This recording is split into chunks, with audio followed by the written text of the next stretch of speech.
All right. Hello and welcome to our live cast here at Sonoma County Wildlife Rescue.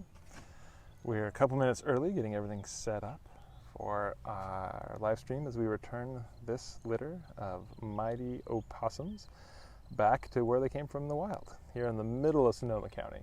I see we have a couple people already joining us. Welcome, welcome. And so today we'll be mentioning the story on this litter of opossums. If someone watching could please do me the favor of letting me know if you can hear me well. We did actually get a microphone, and so hopefully this microphone allows you to hear what's going on. And so any feedback on that front would be appreciated. And so we are situated at our release site, and so we'll just go over the background on these guys, how we pick a release location, some of the evidence of use of other animals here at this spot, and then we'll watch these guys scamper back in. Oh, thank you for that sound feedback. Excellent, excellent. And so this is a litter we actually have two carriers here. We have a litter of nine opossums. And so these guys came in, each one was smaller than my pinky. Each one was a naked little baby inside the pouch, literally fused to the mother's teat with that whole litter inside. Now, exactly what happened to that mom, we can't definitively prove, but the nature of her injuries strongly suggests that the all too common hit by a car interaction occurred. Her skull was partially shattered, and so she had one eye that had prolapsed out and was ruptured and compromised, and more urgently threatening, she had a fractured jaw, and that jaw was beyond what pain meds could manage. It was so unstable that she could not eat. When an animal in injury comes in, we stabilize them for a day or so, and then if they're not able to function, we have to take further intervention. Now, with the babies were so small, the babies were still fused, we could not remove them for the purpose of doing a surgery to repair that mom. And so it was a big risk because we knew there was no way to avoid having some of the sedatives trickle through that mother's milk to the babies. And so we took great care. I modified my protocol as best as possible to both provide the comfort for the mom for the procedure and minimize the risk on those babies. And fortunately, as you can see by the proof here, each and every one of them pulled through that wiring, that jaw correction surgery. And then later on, as they got a little bit bigger and we could give mom a break from them, we went ahead and corrected the rest of the trauma to her face as well. And mom was a proud mother. It was a very, very protective opossum mother. She was actually such a good caretaker that she kept letting him nurse long after the age they would not typically nurse in the wild. And that happens sometimes when they're in captivity, even at a rehab center. They'll keep on nursing after those babies had teeth, after those babies were eating solid food. And as those 9 got so big, they were actually causing a problem for mom. I want to go ahead and show the creek. And so they were actually taking so much energy from her as she got big that she was not able to maintain weight. And so we had to separate the babies from mom just a couple weeks ago. Mom bulked up and hit a nice healthy weight and has returned to the wild. And now we're here to return these 9 back to where they came from as well. Now I said wild, but we are here very much in the suburban wildlife human interface. And so, is this the perfect area to release them? Well, it's perfectly Sonoma County. We have areas like this in the middle of Santa Rosa, of Petaluma, in the middle of Roner Park, where we have the wildlife and human interaction. You may hear some sounds of the domestication because about 40 feet to either side on this creek, there is residences. But here in the middle, we have the spot, a wildlife corridor. And now it is our mandate, it is our responsibility to return all the wildlife that come to us in the immediate area where they were found. That is the rules by which we play with from the State Fish and Wildlife Department. And so we're just a couple blocks from where these guys were found, and so this is where they'll return. But there's plenty of evidence that wildlife are using this corridor. And so whenever I go to do a release, I want to make sure that I'm prominently from Sonoma County Wildlife Rescue. It was a little bit hot to wear my black Sonoma County Wildlife sweatshirt, so I got my owl box t-shirt on instead. Of course, if we run into anyone who's curious, we always want to educate them and let them know what we're doing and why, and be clear that we are doing an appropriate action of returning a wild animal to where it came from, not just displacing an animal, not just letting a cat or something else, which would not be appropriate to just let loose. And so if you ever have nuisance wildlife in your household, if they're under your house and bothering you, the idea of just capturing them, driving a couple miles and letting them go in the country is really not an appropriate action. It's an explicitly illegal action. And the bottom line is that there is wildlife everywhere, and it's not like there's that open spot waiting for where you're going to release those. And so these guys, however, came from this location. And so when I first got here, there was some egret who were using this location. There also is some evidence of other animals. So I'm just going to show you, there are plenty of foot tracks here. We're in the mud as the water's receiving. It's not a heavy rain year, but there's a couple tracks that should show up clearly even on the phone. And so you guys can see these foot tracks right here. And so these foot tracks, you can see there's 5 long digits, and they're all pointing in appropriately the correct direction. And so I want you guys to try to guess what kind of animals made these footprints. Now we got one footprint here, and this is the one I'm talking about. This is a different kind of footprint. This one we have a broader pad, and we only have 4 foot digit pads from it. But here we have 5, and they're all facing about the right direction. And so we have, of course, a mixed number of species using this area. There's 2 kind of leading possibilities that particular track could be. And maybe on a later live cast, we'll go over the appearance of the foot tracks of all the common species we have coming through Sonoma County, so you could identify such things on your own. And of course, after we let these guys go, we'll take a look at this area again, see if we get some fresh foot tracks to compare it to. And so I see a number of guesses coming in at raccoons, and absolutely, this is a raccoon front foot. Now, both opossums and raccoons will have 5 long digits, all extending, but the raccoon digits will extend forward, whereas the opossum digits will kind of go out, kind of in a 180-degree arc, like a rainbow. And then the back foot looks very different. And we didn't have a picture-perfect back foot here. There's plenty of partial back feet here in this mud, but the back feet definitely confirm that we have plenty of raccoons running through here. And so if you want to so we are here in this creek, in this watershed. And so what I'm going to do is I'm going to go ahead and I'm going to collect one of our opossums, and we're going to let these guys go just one at a time, and we'll see where they scramble. Now, one of the wonderful things about working with wildlife is that everything is completely unpredictable. And if you guys have any questions before we start, please chime in now, and we'll jump to those before we start letting these guys return. And so I anticipate what usually happens with opossums as we let them go is they'll probably scramble along. Now, one thing that's surprising to a lot of people is what fantastic swimmers opossums are. Often these little guys will hit the water and you'll see them weave down in the waterway, and that's always really fun. Sometimes they'll scramble up along a ledge, and we may see quite the spectrum. Every once in a while they'll turn around and head right through your legs in the other direction. And so we'll just wait and see what they are. And one quick word on opossums versus possums. Here in the US, we have opossums. Technically, possums would be a different marsupial species found only in Australia. And are opossums native to Sonoma County? Depends on who you ask. The full title of the common name of the species is the Virginia opossum, and they've been here for at least a couple hundred years. The story is they came with the covered wagons here as a food source, but they definitely came here about that time for whatever reason. Any questions coming along before we jump in? Yeah. Do opossums and raccoons coexist pretty well? So they, gotcha. So we don't know if you guys can hear. The question was, how do opossums and raccoons coexist? So if you put them in a small enclosure together, you put them in a small cage, well, maybe, maybe not. However, in a space like this, yes. Now they are both scavengers, but it is very common for them to share the same space and to be able to, well, some of the blackberries here, some of the bay nuts, any pet food that people leave out, hopefully no one's leaving pet food out. Those are all things that both of them will consume. Raccoons, of course, are much more avid hunters when it comes to small things like rodents, but they can absolutely use the same space, but they wouldn't be like best friends working together. Will they all stay together? Will all of these guys stay together? Almost certainly not. And so opossums, unlike almost any other species we deal with, and we can go ahead and look at these guys for a minute while I'm answering these questions, so it's not just looking at me the whole time. And so they will probably not stay with each other. Opossums do not play with each other the same way other species do. Opossums do not tend to interact as orphans, and so they tolerate each other's existence. They'll certainly use each other for warmth. And maybe it's a marsupial versus other mammal issue.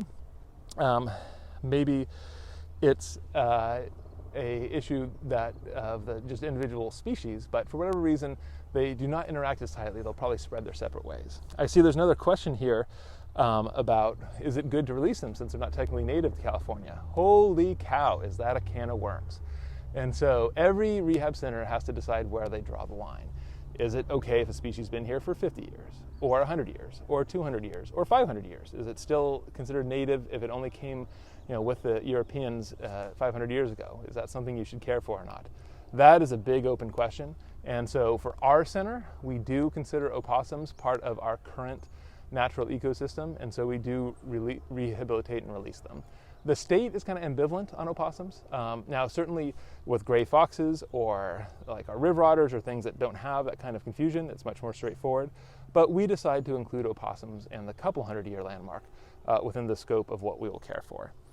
There's another question about what will they eat out there, and someone's chiming in on ticks. Oh yeah, these guys love ticks. They'll eat ticks, they'll eat grubs, they'll eat insects, they'll eat fruit. They'll eat any bits of scavengers, detritus that come along, and so they'll eat quite a variety of things. Now you might be hearing the voices of people or that helicopter in the background. Again, this is Sonoma County, where we have that wildlife and human interface all riddled throughout our towns and cities, and so this is just the nature of where we deal with. In fact, if this wasn't the case, if Sonoma County was one giant wilderness, then there probably would not be the need for wildlife rescue, since the vast majority of animals that we care for are with us, either directly or indirectly, because of adverse human interactions, because of direct things like being hit by cars or tangled on fences, or other indirect things such as a lot of the diseases that come along. And so there's a question here about how long do they stay with their mom before they go off on their own. These guys would have really been already off on their own by the time they're this age. There's kind of a spectrum in which they'll fall off mom depending on what happens, but these guys definitely would already be on their own had mom not had to come through here. All right, and so I'm going to go ahead and grab our first individual. Now I do have our big burly wildlife gloves here. These gloves are a bit more than we need for the ferocity of these particular individuals. However, these are also the gloves that fit me, so they're the ones I'm using.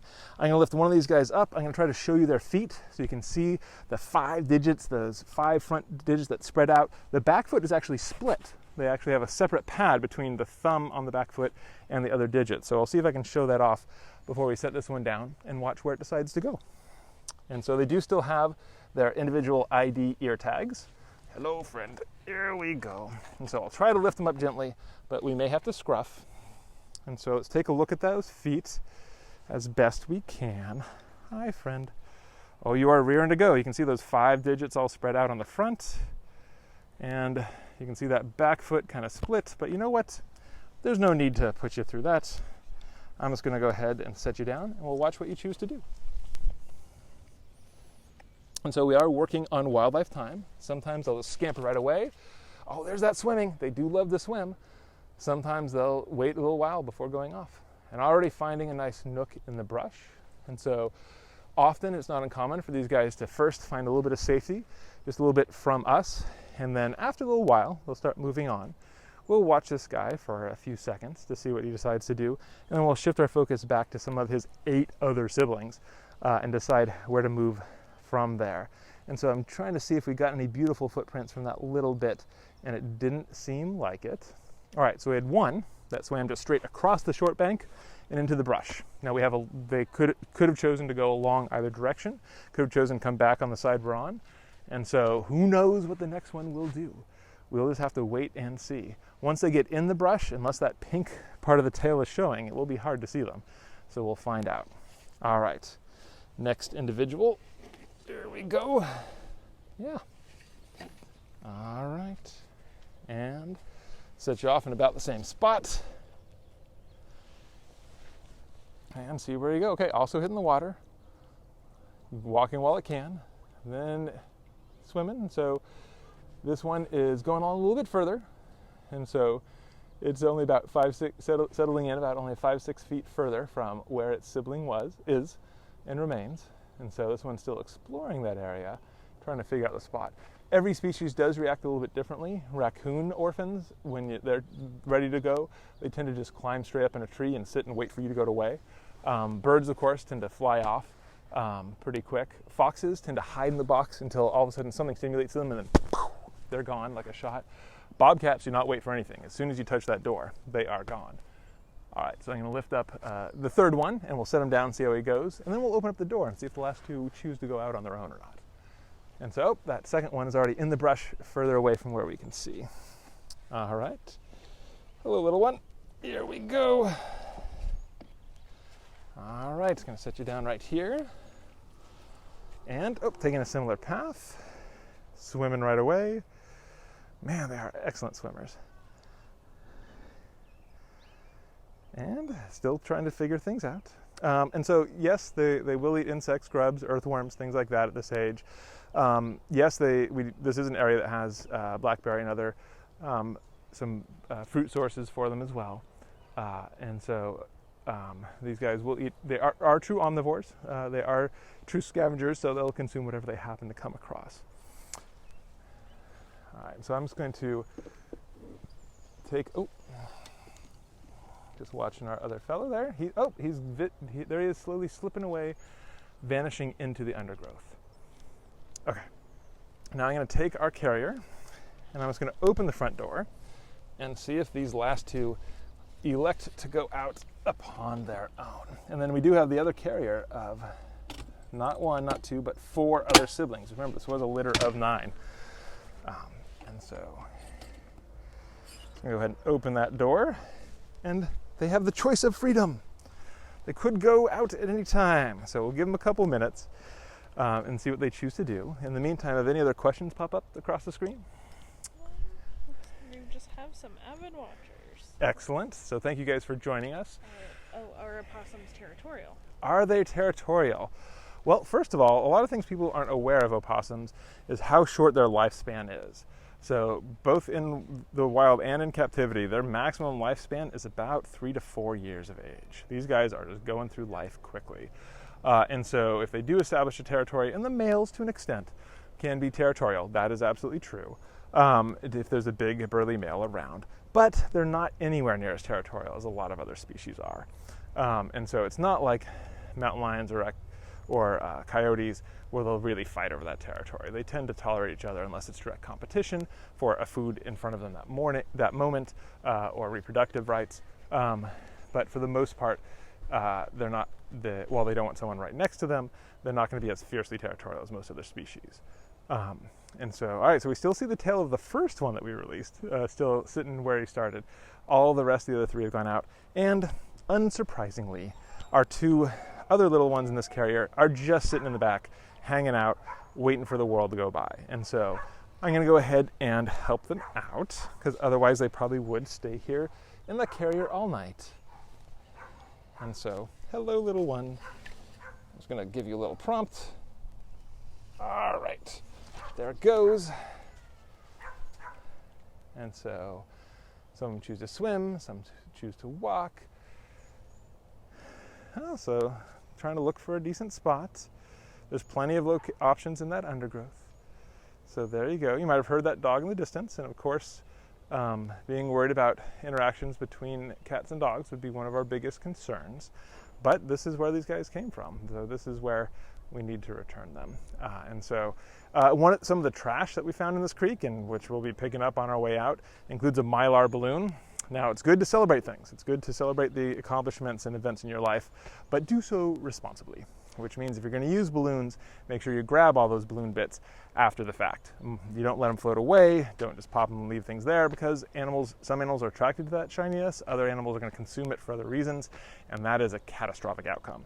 And so it is great that we have this nature that we interact with, and I encourage you guys to come to your passageways, come to your creeks, sit and enjoy nature, but don't leave that trash behind. All right, so our last little individual, just going to give him a little prompt, just a little pat, and see if that's enough. Well, more reluctant than the siblings.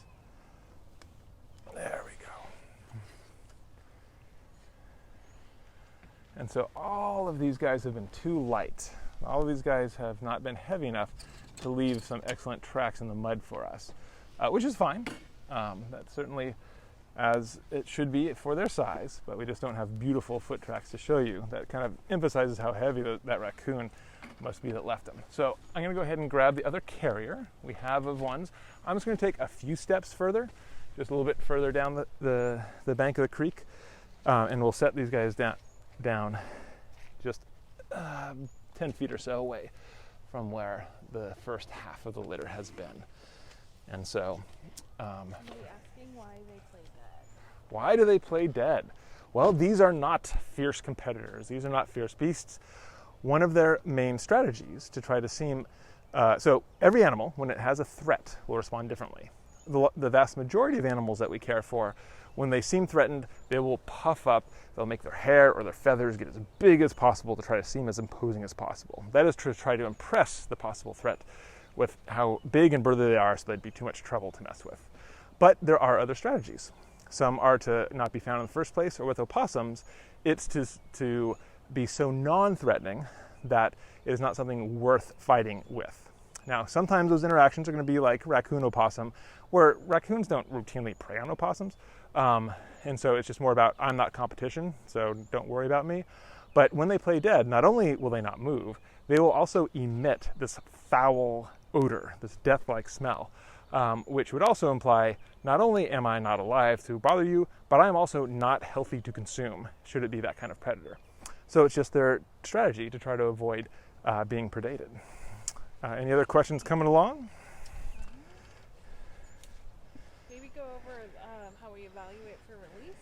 Oh, how we evaluate for release. Excellent. So before we would release anyone to the wild, first of all, before we even think about evaluation, we would have a certain threshold where they have to be a certain size. The next thing that we would do is we would make sure, are they capable of doing the natural behaviors that they need to find food and survive? And so in the case of opossums, that means in their enclosure, we're going to hide some food high, we're going to hide some food low, we're going to hide it under things, and we're going to make sure that they can detect that food, and we're going to make sure that they can manipulate their bodies to be able to get to all the different ways food could be. And so for opossums, that's our standard method of evaluation for fitness for release. For other species, it depends. For some of the hunting species, if we're unclear on an animal's outcome, sometimes we will have to do a prey test. These guys have been very prolific, food coming through and out. And so it does depend species by species, and also depends on, there is a bit of a common sense factor to it, where if you have a very capable, robust individual, we won't feel the need to put them through as much of a fitness evaluation, versus one that isn't, one that we're more worried about, we'll put it through more of evaluation to ensure that it's appropriate for release. All right. Okay, and so here we have, and so, I was going to try to show off. Okay, you are ready. Then I will not bother you any further, sir. They do still have their ear tags. They do still have that individual marker that let us know who was who, so we could track their weight as they grew up with us from their teeny tiny little worm-like orphan infant size to the teenage-like brutes they are today. So I'll go ahead and just open up that door, see if we have anyone intrepid enough to head out without further prompting. And so if you want to watch them from within for a moment, we'll see if they choose to do anything. And so, all right, we got a quick little twitch on the phone prompt there, so hopefully everyone's still with us. And so, all right, well, let's give them a little tiny literal nudge, nudge, nudge, and see if that's enough. Oh, and there we go. And so one coming in caused the other to scamper away. And so again, these are not going to be siblings that are bonded closely to each other. Opossums are typically going to just head their own way once they get out. All right, I'll nudge on you towards the front of the cage. Hello, little lady. Would you like to head out? That's the way. There you go. Okay, so all of them released in this location headed to the exact same spot, versus just 10 feet away we had quite a spectrum of where they're choosing to go. And so we have just one last orphan left, just one left out of this litter of 9. ready to return to the wilds in the middle of Sonoma County. And so here we go. Here we go, little one. And pausing for a moment, giving us our quick image. And so a little bit more trash to pick up as we head out. And so this is Sonoma County, this nexus between the wildlife we live with and the houses that we reside in. And so our goal here at Sonoma County Wildlife Rescue is to help the orphaned and injured who are in need, and to help all of us coexist and be able to share our space with the wildlife that are with us. We're not going to try to say that everything should be returned to a pre-human state. No, we're here to say, here's how we can coexist. Here's how we can collaborate to share this space. And so if you guys have any questions, please do go ahead and send them in. We will have our next live stream on our usual time, not tomorrow, but the following Wednesday, where we'll check in on some of the animals that are still in our care. And so thank you one and all for joining us for the release. We do fortunately get to release hundreds and hundreds of animals every year, and it's certainly one of the most exciting moments. And so take care, stay safe, and see you next week.